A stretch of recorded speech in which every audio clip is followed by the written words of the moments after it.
everyone. I hope you had a pleasant holiday season and a happy new year.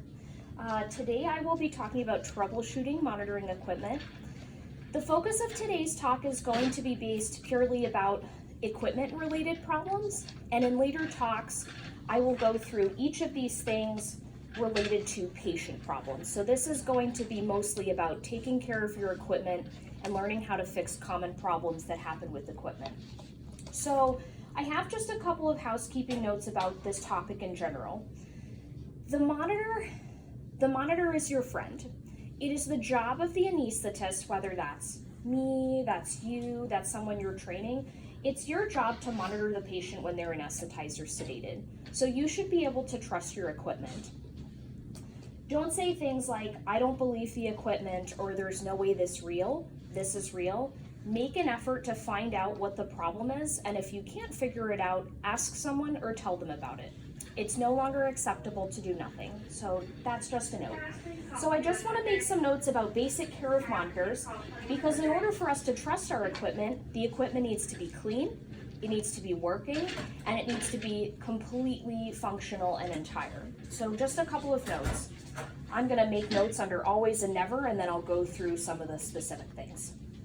So always keep your monitor clean and tidy, and always coil cables loosely. I think that's how you spell loosely. So in order for the monitor to work, it needs to be clean. So the monitor should ideally never be exposed to the harsh chemicals that are used to disinfect the OR. Don't spray the screens with Kennel Sol. Don't spray the whole thing with bleach. What I would recommend doing instead is doing just a quick clean of the monitor with a warm cloth and water just to remove any dust. If you have any patient secretions on the monitor or the equipment, blood, mucus, things like that, I would recommend using just a tiny bit of alcohol to clean that up, or alternatively, you can use specialized wipes for ultrasound care equipment, and those tend to be really gentle and effective. So those are all options. But if you spray them with harsh chemicals, sometimes you can erode the plastic covering that's on the surface of the equipment, and then if the cables underneath are exposed, then they tend not to work anymore. So clean and tidy, and coil the cables loosely when you're done. So when I say loosely, I mean make 6 to 8 inch loops of the equipment and just hang it gently on the monitor or inside the basket, using the things like little zip ties or Velcro cables are also acceptable to keep your equipment together, but don't wind the coils into very small pieces, okay?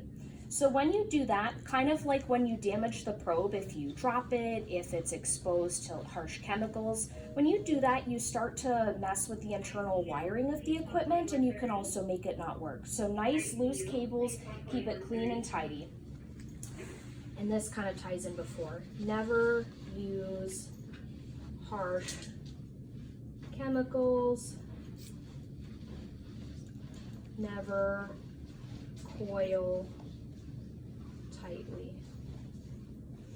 And I could say under always, if you have a rolling or a stand monitor that you're using, lock it and secure it. And that just means lock the foot pedals on the monitor so it doesn't go rolling or fall away, because if the screen gets cracked, that's also going to be a problem for the internal wiring of the monitor. So that's just basic monitoring care. Okay, so now I'm going to move on to specific pieces of the monitoring equipment, some common equipment related problems that I see in each of them, and then I'll just introduce a couple lists of fixes that you can apply when you're working with that. And like I said, there will be a separate talk about patient-related problems to all of these things. So today it's all about the equipment. So ECGs. So all of our monitoring equipment is meant to tell us about trends and patterns. So it's important to assess your problem in the context of the patient over time. So if you have been noticing a problem developing for a while, it's true that it could be related to the patient, but if it comes on very quickly, sure, it could be the patient, but also consider that your monitor equipment is having a bit of an issue. So here are some common issues I see with ECG. Interference,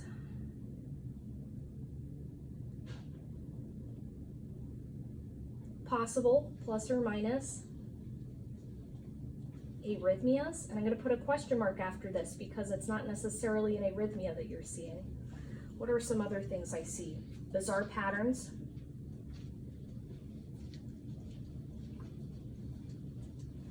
The ECG looks really small, or it's really big. So, some issues that I see with ECG. So it's very common to see things like electrical interference from electrocautery if you're doing surgery on the patient. And typically what this is going to look like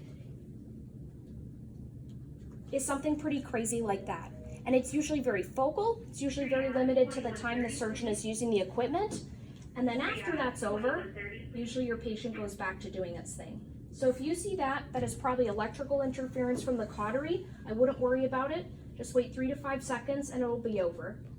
If your surgeon is doing a surgery that involves heavy use of cautery, like an amputation, and you can't really see the ECG pattern, don't worry, just verify the patient's heart rate. Just use another method to check it. Put your hand on the chest, feel the heartbeat, check the pulse oximeter, or stick your stethoscope under the drapes and listen to the patient. Don't use the interference as a method for not checking the heart rate, because the ECG doesn't tell you it's alive. It only tells you an electrical pattern. So, check if there's cautery going on, and then wait for that to be done. You can always ask the surgeon to pause for a moment, and I know they don't like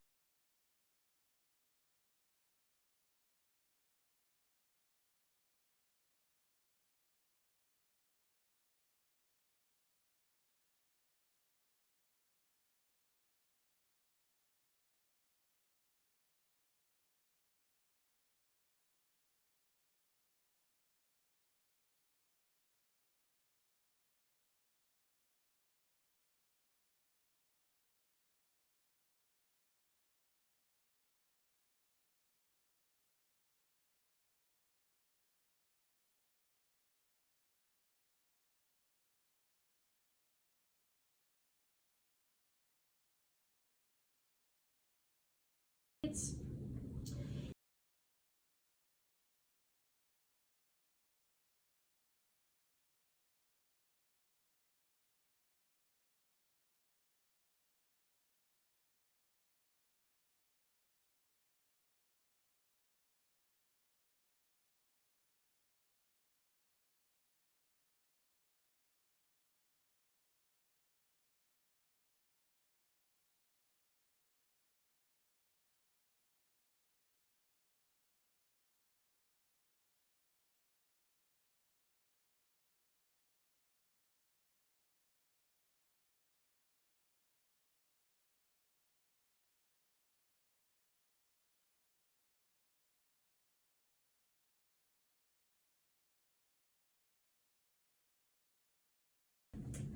and then check the sizing. So that'll usually help you figure out if you have a real problem or not. And of course, while you're doing these things, just make sure the patient's okay. Check the heart rate somewhere else, check the pulse rate somewhere else. So that's what I'd recommend regarding ECG. Capnography.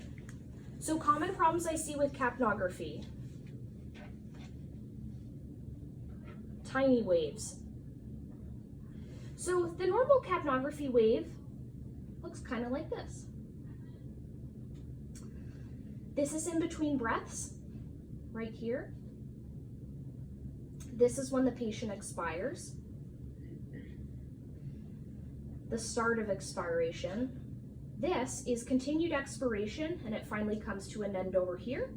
And then inspiration, CO2 comes down again. Okay.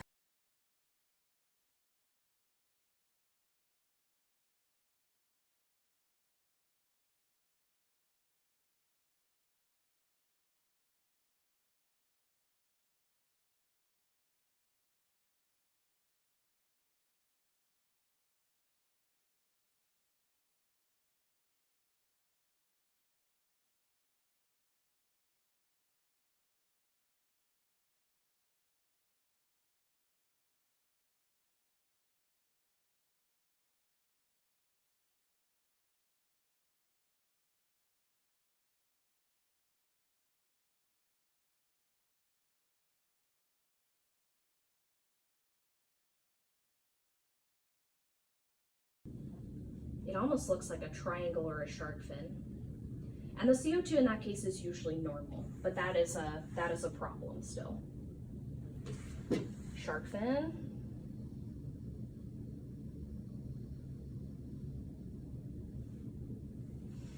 Other problems I see, oscillations is something you might run into. So in that case, your CO2 usually looks normal on the front end, but then on the inspiration, they've got kind of this jagged appearance, okay? So that's another thing we can see.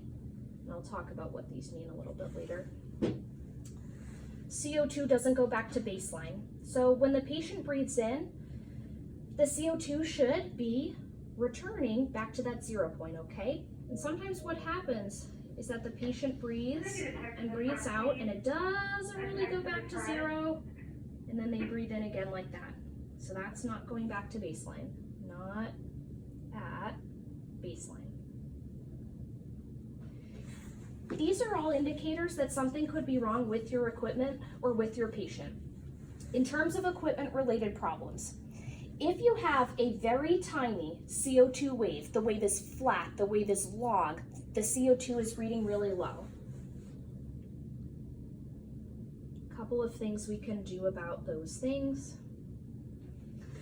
First of all, make sure your equipment is set up for success, okay? So make sure that the tubing is always facing up. Do not let the tubing of the CO2 face down, because that way moisture and secretions accumulate in there and that affects the reading. So face tubing up. So not only does this prevent fluid and accumulation from going into the CO2 device, it also prevents it from getting obstructed and broken, because that tubing's really thin, you know, and if it's face down, you can kink it and you can break it. And if it's broken, the breath is going to leak out of the equipment and cause a really small wave. So make sure the tubing is up. Check for any kind of leaks. The most common break is usually right next to the patient connector, okay? So just have a look at that before you make a treatment decision. The next thing I like to check with CO2 is I run the length of the tubing from the patient, okay? It's facing up, it's not clogged, it's going all the way up to the monitor, and then there's usually a little water trap at the top of the monitor. Check the water trap, because if the water trap is filled with patient condensation, sometimes that can also affect your CO2 reading. So make sure that the water trap is empty, or at least it's not very full. And if you have a problem with that, then I would recommend replacing the unit entirely. Another thing I would check just while you're going through the tubing is that it couldn't just be a problem with your tubing, it might be a problem with your patient, right? So make sure your patient's head and neck are perfectly straight, okay? Because sometimes if the neck is turned one way or the other and the breath might be occluded or there's a piece of tissue in front of the breath, that might change the pattern of your CO2 waveform. So check the patient's head and neck, because that's such an easy rule out. If you can look under the drape and say, oh, my equipment's facing up, everything is connected, there's no water in the water trap, and the dog's neck is straight, then I might be worried it's an actual dog problem instead of an equipment problem. So just check the head and neck. Something you might need to do if you have really shallow waveforms, that tells you they're a leak. If your equipment's not broken, just check your intubation and make sure they're not leaking out of their mouth, okay? So check intubation, see if you can smell any gas, see if you can hear any whooshing coming out of the mouth when they're breathing out.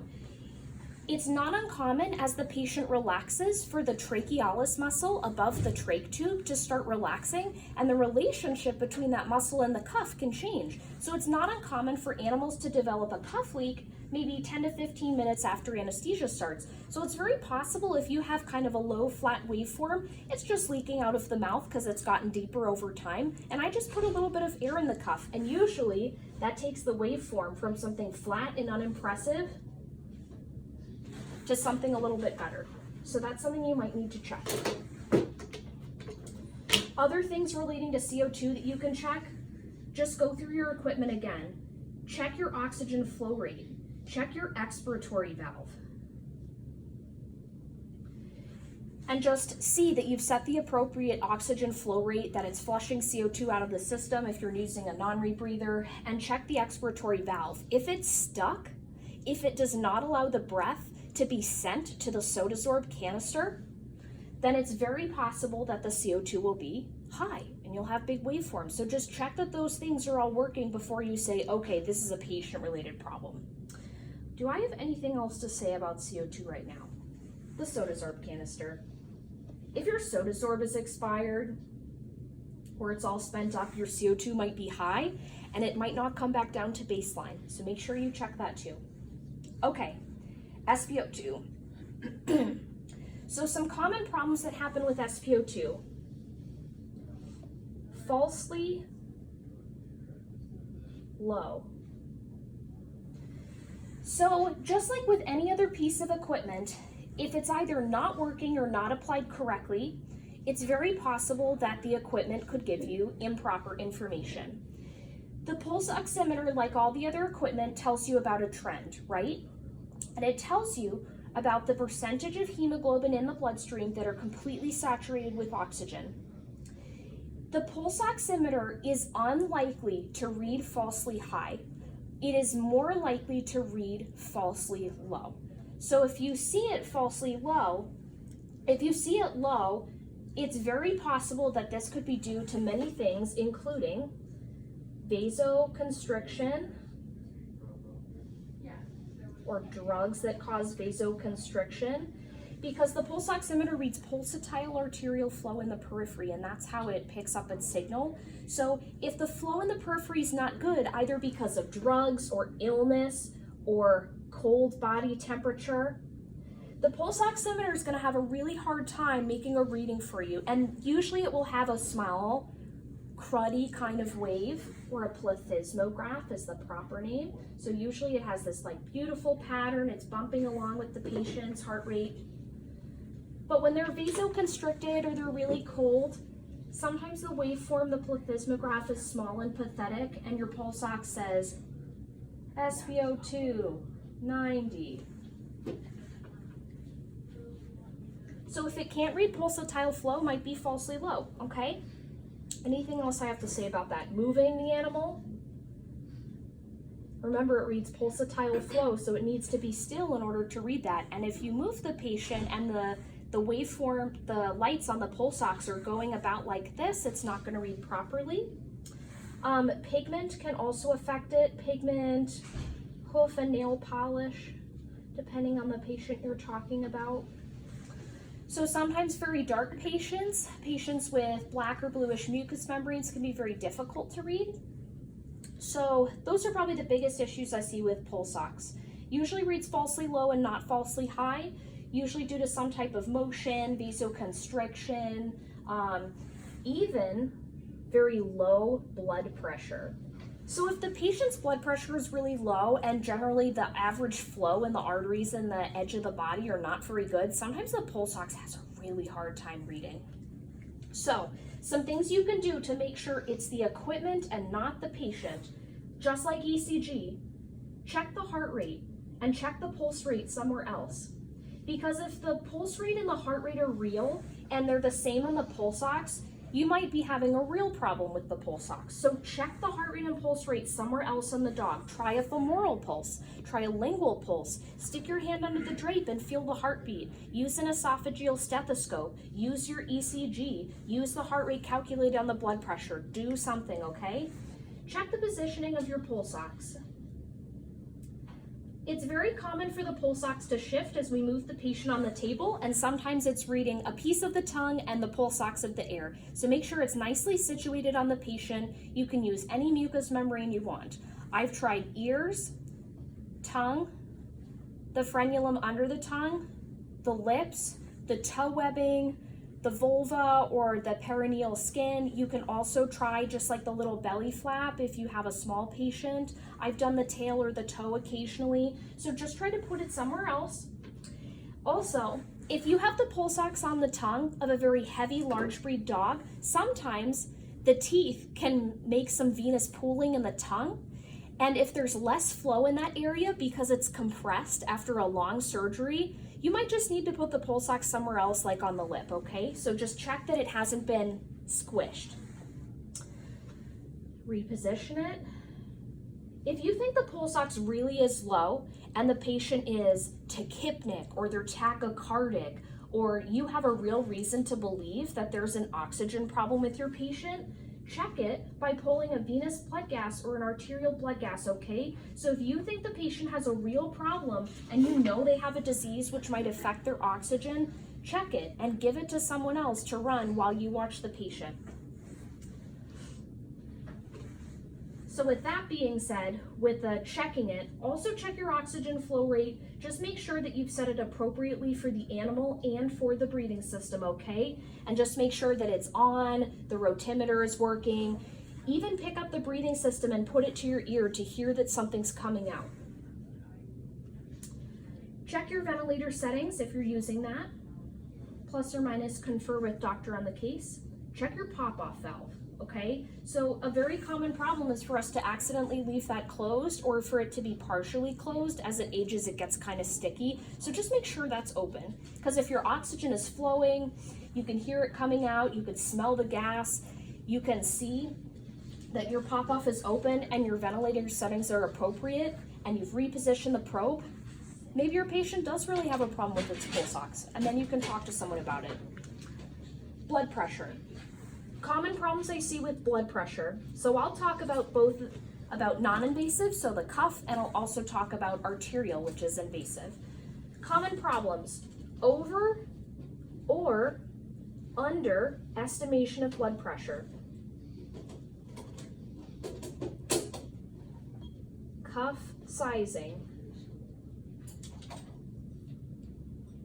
I'm gonna write 30 to 40% limb circumference.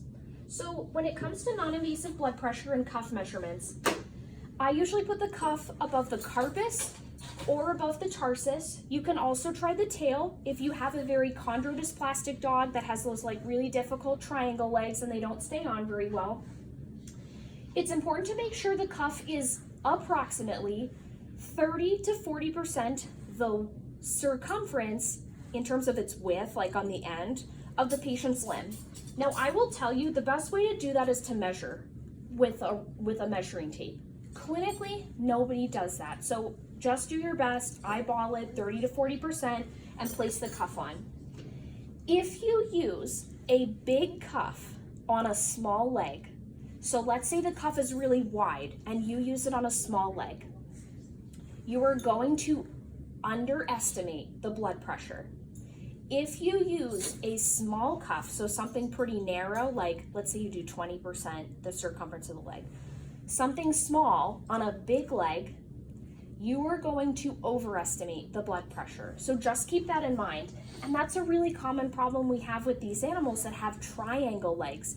We have to use a really big cuff in order for it to fit the leg, but the patient is actually, it would be much smaller. Like it would take a much smaller cuff if it were a different breed of dog. So sometimes we get underestimation of blood pressure in those animals. So cuff sizing is a common problem. So things I would do to check that, I would just recheck the sizing, try a different cuff, try a different limb, or try a tail. Try diff location. Those are really the big problems I see with blood pressure. Also, if the blood pressure is really low, like if it's really low, it probably won't read very well. So if you see over time that the blood pressure has been 40, it's been 50, it hasn't read, now it's 50 again, don't say you don't believe it. If you're taking care of your equipment and you sized it appropriately, the cuff, and you tried it in 1 or 2 places, it's probably real. Do something.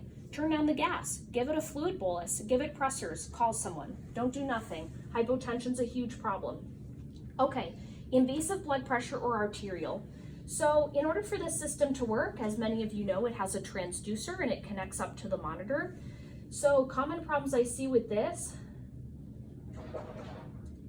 it has a damped waveform. So the waveform, instead of being beautiful and tall, it's kind of cruddy. It's very flat, it's very small. Damped waveform.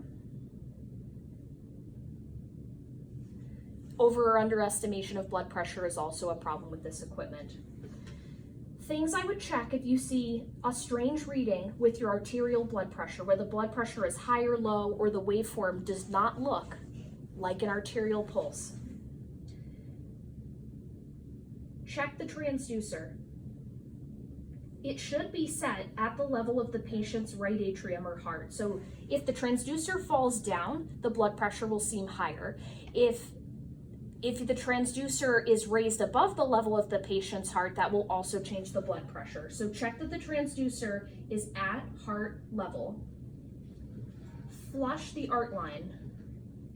So if it has a clot in there, it's going to be a little bit damped. So what you can do is that you can attach a heparinized syringe to the transducer and flush it, or you can just attach it to your catheter T-port and flush it. And usually that makes the problem better. So flush catheter. So that's what I have to say about invasive blood pressure. Do I have anything else to add on that? Yeah, and then the last thing is, if it's low, it probably actually is low. So again, try to do something about it. The last piece of equipment I'll talk about today is the temperature probe. So, it doesn't pale in comparison to the rest of this, but temperature is something we need to think about too, because hypothermia is the #1 cause of a prolonged anesthetic recovery, and also it slows down metabolism and wound healing, so you're gonna wanna check that too. So sometimes the temperature, it's usually falsely low. And that can be for a variety of reasons. Sometimes it's in the trachea. Sometimes you slide it down the trachea instead of the esophagus, and it can actually be very hard to tell the difference. So it could be in the trachea, because if you're putting cold, fresh gas from the oxygen outlet into the trachea and your temperature probe is there, it's gonna seem like it's low, okay?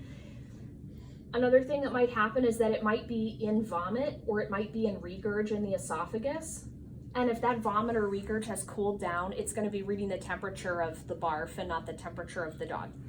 So some things I would recommend to try to investigate a really low seeming temperature or a very high seeming temperature, I would just replace the probe, okay? So pull it out of the animal and measure it to about the level of the thoracic inlet, okay? And put it in that far. And if you're going through the esophagus, it should slide in pretty easily. If you're going through the trachea, usually you have to bump it past the cuff and there's a lot of resistance, and then you might also smell a gas leak coming out of the patient. So reposition.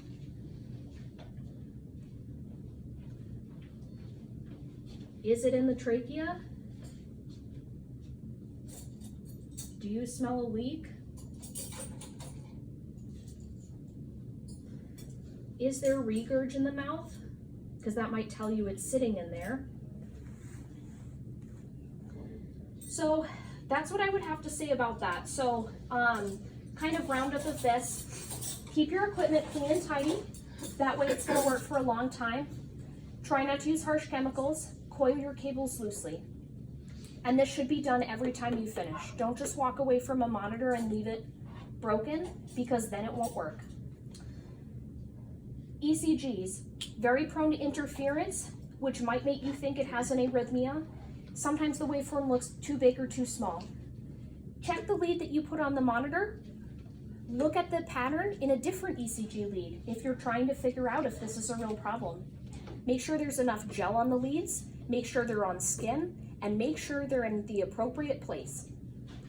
And you can always check the heart rate through other methods, okay? Capnography. Big waves, small waves, flat waves, waves with oscillation. Just make sure your tubing is facing up, that there's no breaks in the tubing, that the water trap is completely empty or at least not very full. Check that your patient is nice and straight, so their neck is nice and straight, okay? Maybe check your intubation. Is there some type of leak going on? Can you smell gas? And then check your other stuff relating to CO2. Check your oxygen flow, make sure it's okay. Check your expiratory valve. Check your sotasorb, okay? Make sure it's not expired. Pulse ox. Stop moving the patient around. Try to check the heart rate or pulse rate another way, okay? Reposition it anywhere else. If you think the patient has real signs of low oxygen, then check some type of blood sample, and then also check your oxygen flow rate, your ventilator, your pop-off valve, okay? Blood pressure. Make sure the cuff is appropriately sized. Try it on a different leg if you have to. If the blood pressure really is low, sometimes it has trouble reading, so do something about that low blood pressure, okay? And if it's arterial, make sure the catheter is flushed, the transducer is sitting at the level of the heart, and that your heparinized saline bag is completely full, because clots are very common with this. Temperature probe. Put it back in the dog or cat. Make sure you didn't put it in the trachea, that you can't smell gas leaking out. And if you can see any kind of liquid in the patient's mouth, maybe it was sitting in regurg, so you can try to put it back down there.